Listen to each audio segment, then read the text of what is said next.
بسم اللہ الرحمن الرحیم۔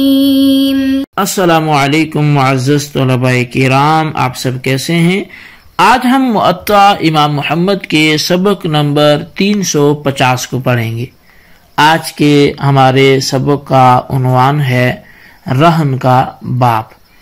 آج کے ہمارے سبق میں ہم رہن کا بیان پڑھیں گے اور یہ باب الرہن سے ہمارا سبق شروع ہوتا ہے۔ امام محمد رحمۃ اللہ علیہ حدیث پاک ذکر کرتے ہیں، اخبرنا مالک اخبرنا ابن شہاب عن سعید بن المسیب ان رسول اللہ صلی اللہ علیہ وسلم قال لا یغلق الرہن۔ امام محمد فرماتے ہیں کہ ہمیں امام مالک نے ابن شہاب سے اور وہ رسول کریم صلی اللہ علیہ وسلم سے خبر دیتے ہیں کہ نبی علیہ الصلوۃ والسلام نے ارشاد فرمایا کہ رہن کو نہ روکا جائے۔ قال محمد وبهذا نأخذ وتفسير قوله لا يغلق الرهن أن الرجل كان يرهن الرهن عند الرجل فيقول له إن جئتك بمالك إلى كذا وكذا وإلا فالرهن لك بمالك۔ وقال رسول الله صلى الله عليه وسلم لا يغلق الرهن ولا يكون للمرتهن بماله وكذلك نقول وهو قول ابي حنيفة وكذلك فسره مالك بن انس۔ امام محمد رحمۃ اللہ علیہ فرماتے ہیں کہ ہمارا اسی پر عمل ہے،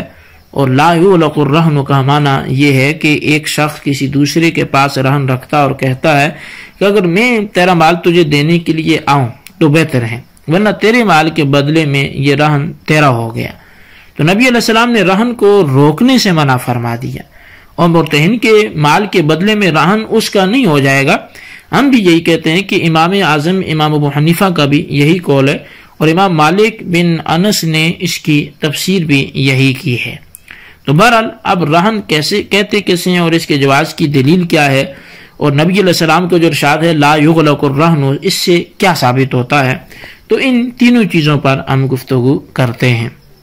سب سے پہلی بات کہ رہن لغت میں کسی چیز کو کسی سبب سے روکنے کا نام ہے، اور شریعت میں اس کا مفہوم یہ ہے کہ کسی ایسی چیز کو کسی حق کے بدلے میں روک لینا جو رہن سے پوری کرنا ممکن ہو، جیسا کہ ترازو، یہ اب رہن جو ہے یہ شرعاً اس حوالے سے جائز ہے، یعنی کہ ترازو کے اعتبار سے یہ ایک مثال کے طور پر بات کی ہے میں نے، کچھ بھی ہو سکتا ہے، کوئی چیز کسی کے پاس رکھ دینا، تو رہن جو ہے یہ شرعاً جائز ہے۔ اللہ تعالیٰ نے فرمایا فرہان مقبوضہ، یعنی رہن قبضہ میں لیا گیا ہوتا ہے۔ تو نبی علیہ السلام نے بھی ایک یہودی سے طعام خریدا اور اپنی زرہ اس کے پاس بطور رہن رکھی تھی۔ اب رہن کے جائز ہونے پر اجماع ہے، کیونکہ یہ ایک ایسا عقد ہے اور ایسا وثیقہ ہے جسے پورا کیا جانا ہوتا ہے، لہذا رہن کو وجوب کے اعتبار سے وثیقہ پر قیاس کیا جائے گا، اور وہ کفالت ہے۔ تو بہرحال یہ میں نے کچھ لغوی معنی یا شرعی معنی یہ ہدایہ کے حوالے سے آپ کے سامنے پیش کیا، اور اس وضاحت سے رہن کا لغوی اور شرعی مفہوم ہمارے سامنے آ گیا، اور اس چیز کا ہمیں پتہ چل گیا کہ شریعت کے روح سے جو ہے وہ رہن کیا چیز کہلاتی ہے اور اس کا کیا مفہوم ہے۔ اب اس کی وضاحت یوں بھی ہے کہ ایک شخص کو کسی دوسرے سے کوئی چیز خریدتا ہے یا قرض لیتا ہے، تو وہ بائع یا قرض دینے والے کو کوئی ایک چیز ایسی دے دیتا ہے جس کی مالیت قرض یا ادھار کی رقم کے کچھ برابر ہوتی ہے۔ اچھا، یہ اس کو وہ چیز دیتا ہے اس لیے ہے تاکہ اسے اطمینان ہو جائے کہ میری رقم ڈوبے گی نہیں، گویا وہ اس کے پاس جو ہے زر جو ہے وہ امانت ہے۔ یہ معاملہ قرآن و حدیث اور اجماع امت سے ثابت اور جائز ہے۔ اب رہن کے ضمن میں ایک مسئلہ جو حضرات ائمہ اربعہ کے مابین مختلف ہی ہے، وہ میں آپ کے سامنے ذکر کرنا چاہتا ہوں۔ مسئلہ یہ ہے کہ رہن رکھی گئی چیز رہن رکھنے والے کے قرض ادا کرنے سے پہلے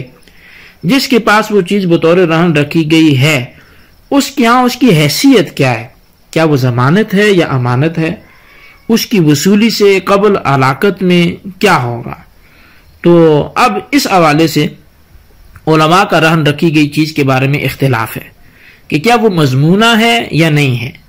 تو امام مالک رحمۃ اللہ علیہ کا مشہور مذہب یہ ہے کہ وہ اپنی قیمت کے حساب سے مضمون ہوگی، خواہ قیمت کم ہو یا زیادہ ہو۔ اگر رہن رکھی گئی چیز کی قیمت اس حق سے زیادہ بنتی ہے جو مرتہن کا بنتا ہے، تو اس صورت میں حق کے برابر قیمت سے جو زائد قیمت ہوگی وہ مرتہن سے راہن لے گا، یہ ضمان لے گا۔ امام اعظم امام ابو حنیفہ فرماتے ہیں کہ راہن ہر حال میں دونوں میں سے کم مالیت کے عوض مضمون ہوگی، یعنی اس کی قیمت اور حق کی قیمت میں سے جو رقم کم ہوئی راہن اس کے عوض میں مضمون ہوگی۔ جب کسی راہن رکھی گئی چیز کی قیمت مثلا 1000 درہم ہو اور حق صرف 500 درہم بنتا ہو تو اس صورت میں حق کی ضمانت بنے گی، حق سے زائد نہیں ہوگا،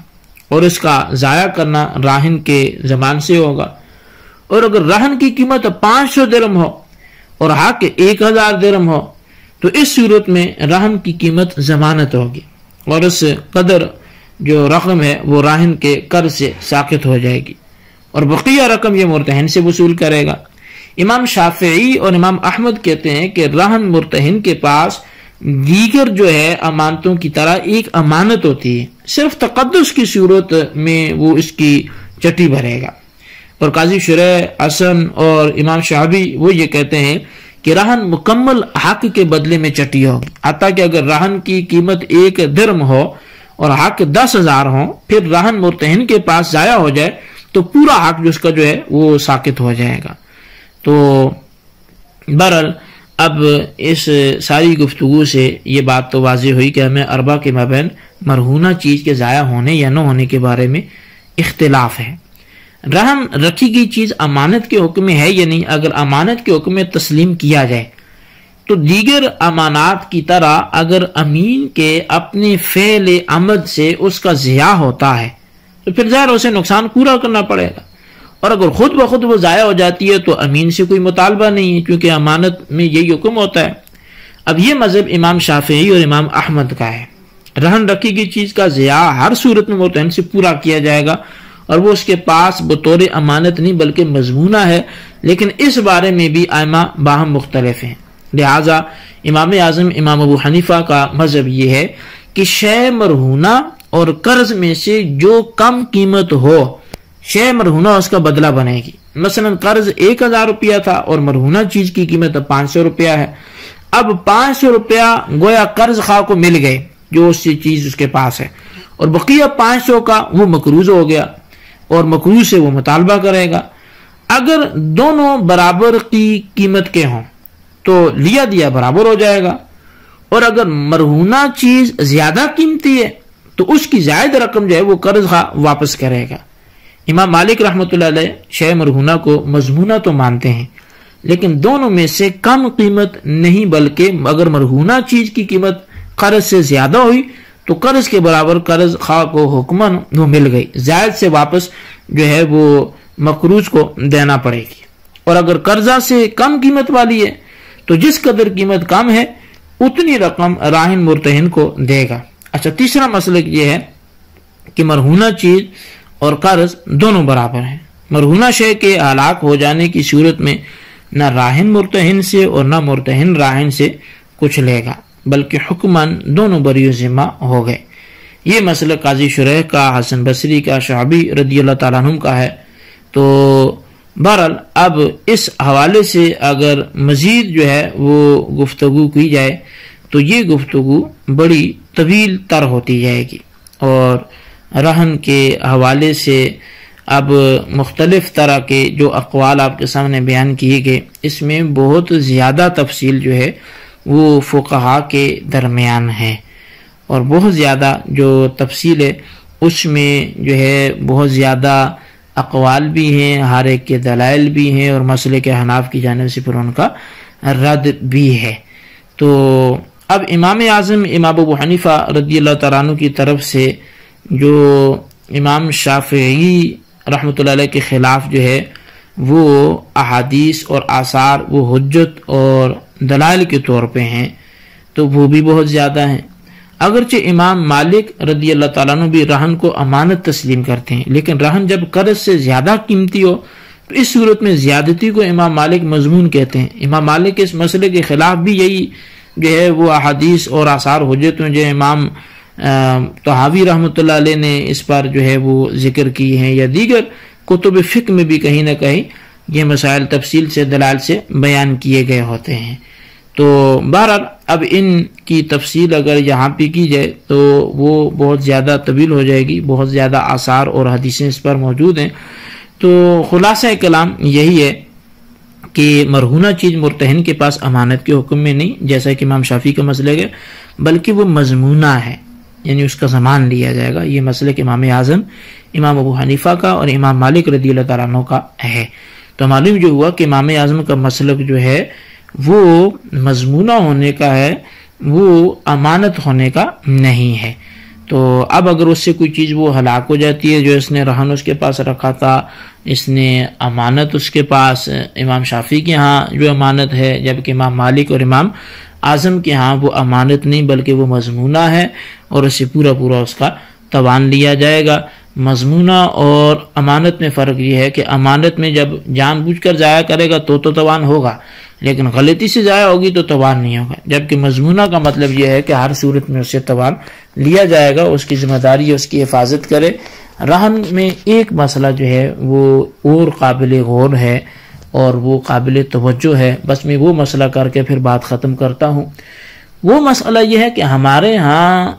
جو چیز دوسرے کو رہن دی جاتی ہے تو ہمارے عرف میں بہت بڑی جو مسٹیک ہوتی ہے، غلطی ہوتی ہے، وہ یہ ہوتی ہے کہ وہ چیز جو رہن کے طور پہ دی تھی اور جس نے قرض دیا تھا وہ اس شے سے نفع حاصل کرتا ہے، اس کا استعمال کرتا ہے۔ مثال کے طور پہ کسی کو گھر رہن میں دیا یا کسی کو موٹر سائیکل رہن میں دے دی، اس سے پیسے لیے، تو اب اس کو یہ حق نہیں پہنچتا کہ وہ اس گھر کا استعمال کرے یا اس موٹر سائیکل کا استعمال کرے۔ یہ اس قرضہ دینے کے بدلے میں اس کی چیز جو رہن رکھے گی اس سے نفع نہیں حاصل کر سکتے، یہ شرعاً درست نہیں ہے۔ تو لہٰذا یہ کام درست نہیں ہے، بلکہ جو چیز اس کے پاس رکھی تھی وہ جوں کی تو اس کو ویسے ہی واپس کرے گا اور اپنا قرض واپس لے گا۔ ہاں اگر وہ قرض نہیں دیتا، ٹال مٹول کرتا ہے، تاریخ بھی اوپر ہو گئی، تو اب قاضی کی عدالت میں یہ مقدمہ دائر کر کے اس کی چیز کو سیل کروا کے، بیچ کر، فروخت کروا کے اپنا وہ جو معاملہ ہے، اپنا قرض وہ پورا کرے گا۔ تو بہرحال یہ ہمارا آج کا سبق تھا، جس کو اچھی طرح سمجھے، اس کے خلاصے کو رجسٹر پہ ضرور لکھیں۔ اللہ تعالیٰ سے دعا کرتے ہیں جو ہم نے پڑھا سنا اسے یاد رکھنے کی توفیق نصیب فرمائے۔ آمین بجاہ النبی الامین صلی اللہ علیہ وسلم۔